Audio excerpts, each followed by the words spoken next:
Hi everyone, Meredith here. Today I have a little bit different of a video. Today we're going to be going over my 4 picks for summer reads. Now you can start this now. I know here in California it's getting warmer, so I start thinking about what I will be reading for the summer right about now. And our library started opening back up, so I do consider that as well, if I can check the books out at the library. So I'm going to go through the 4. They're they're kind of different. But to fit different types of personalities, and I like variation in my reading. I don't want to read the same kind of thing the whole time. So yeah, let's get started. So the first book I picked is Fever 1793. This book I read and it won an award, but it's actually a youth book. And I saw that at Barnes & Noble on the youth table, and whenever I see an award stamp, I kind of always pick it up just to see maybe what I'm missing or why I haven't read it or why I haven't heard of it. I kind of heard about it, but I don't really follow youth books. This one is about a fever that spread through in 1793 in the East Coast, I believe mostly in Philadelphia. Why I picked this one, it's kind of heavy, is that it's a lighter book because it's a kid's book, but it's kind of evident, it's kind of what's going on at our times. I read this prior to everything that's been going on, and I kept referring to this book of like what happened in 1793 and how people responded and all that kind of thing. It's very similar, and it's interesting to see us in a book so long ago, but then there's differences as well. And it's really talks about a young woman and how, she loses everything, and just how her need to survive really comes in, and it takes you through the whole story. So it's based off true events, but it's not a true story. But it's really well written, especially for a kid's book. I worry about that sometimes, is that is it going to be too dumbed down? But I think because the story is so interesting, I really ended up really liking it and highly recommend. So Fever 1793, and this is by Laurie, Halse, Anderson. All right, so that's the first one. So we're going to start heavier and we're going to get really light. So I did this kind of in a sequence of order. The next one I just finished, and it's Where the Crawdads Sing. And this is a Reese Witherspoon book club pick. And so this one's by Delia Owens. What I really liked, so this story is about a young girl who lives in the marsh.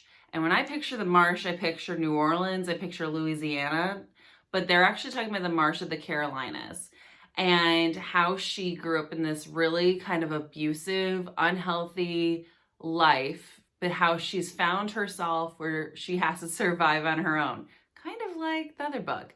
But she has to kind of survive on her own, and so your heart goes out to her the whole time you're reading. But it's how she, again, thrives and does really well on her own.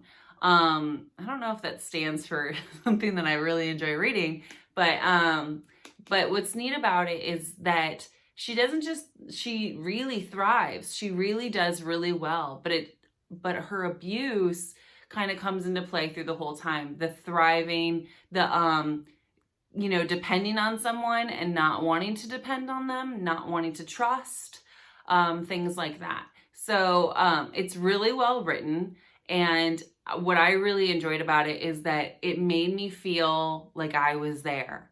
And that I think is some of the best storytelling, is when I can picture myself there and I want to be there, and I started craving Southern food, and just all this stuff like came to me, and it's because of this book. So I highly recommend this one. Again, we read it for my book club. I'm part of a book club, and this was one of my picks, and everyone really enjoyed it. So do recommend this one. Okay. So this one is another one that's, to me, a page turner. Now I can tell you this was another pick for our book club, and one person did not like it. And then another person related too much to it, so she didn't really like it, but I really enjoyed it. It's Eleanor, Oliphant is Completely Fine by Gail, Honeyman. And this book is another Reese Witherspoon pick. I just noticed that. And I think she signed the rights for the movie. So I think that's true. And I think that's true for Where the Crawdads Sing. That's the rumor of why she has the book club, is that so she has the first dibs to the rights. I just think, hey, smart move. But Eleanor Oliphant is again another woman who you kind of learn over time, why is she the way she is? Why is she's kind of the joke at the office. That made me really sad. There's this scene where she is sitting at her desk and she's working, and she can hear everyone talking about somebody in the office, and it's evident that it's her, and you think that she may know it's her, but she's not, but you don't know for sure if she knows it's her. And it's really sad, and you just think about like those people that don't quite fit in, and your heart goes out to them. But this one's a really in-depth story. Again, really well written. It's a page turner. It makes you want to know what happened to her, that she is like this, that she's going through this, that she lives alone, that she, she's kind of matter of fact about stuff. Like, why is she like that? So this one I highly recommend. I think I like books that are a little light, but have a story behind them. If they're too light, I don't tend to keep reading them. And, so this one's a really good pick. I believe she lives in, it's an English writer, and I believe she lives in England. But it's just, she's an alcoholic. She talks to her mom a lot on the phone, and that'll come up, just kind of what she goes through, and you see the conversations between her and her mom and how unhealthy they are. But yeah, so really, really interesting book. I think a lot of you would really enjoy this one. Okay, the last one I picked was light, because I know these are heavy. Apparently that's what I like.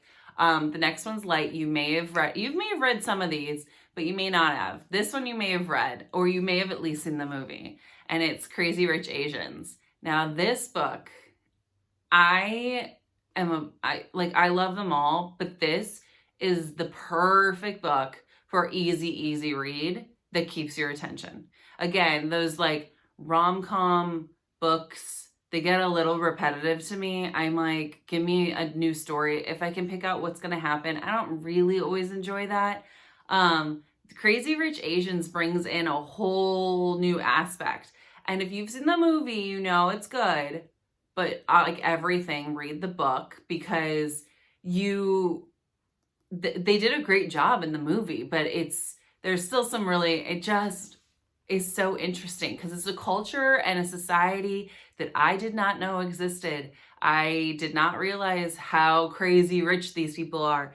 And it just reminds me of like Country Club and snootiness and all that stuff, but all over, Singapore. I believe it's, in Singapore. And I read the second one, and I'm holding off on the third one. I have to read these divided up. So there's 3 books in the series. The rest of those books that I have, those are single books. This one's 3 in a series. The rest of like people that I know binge them.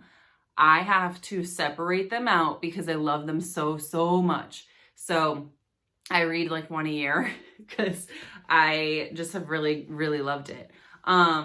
But it follows a young woman here in America, and she falls in love with a guy, and he has a British accent, but he's from Singapore. And how she doesn't realize he lives like her normal life here. She comes from, her mom was from China, and she came from a single parent household and lived paycheck to paycheck, that kind of thing. And she meets this guy, and they fall in love, they date. I think they live together in the beginning, and she finds out by going to visit his family how wealthy he is, and that he's extremely wealthy, and then all that comes with that.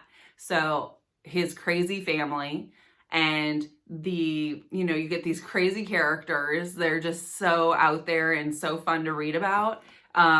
So this one is definitely, if you're looking for a lighter read, this is a great option for you.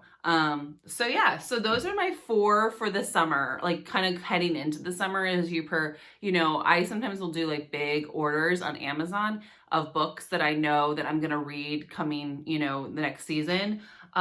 Especially ones that I know I'm going to love. Otherwise, I use the library a lot, but you can also probably get a lot of these at the library. There might be a waiting list because they are very, very good.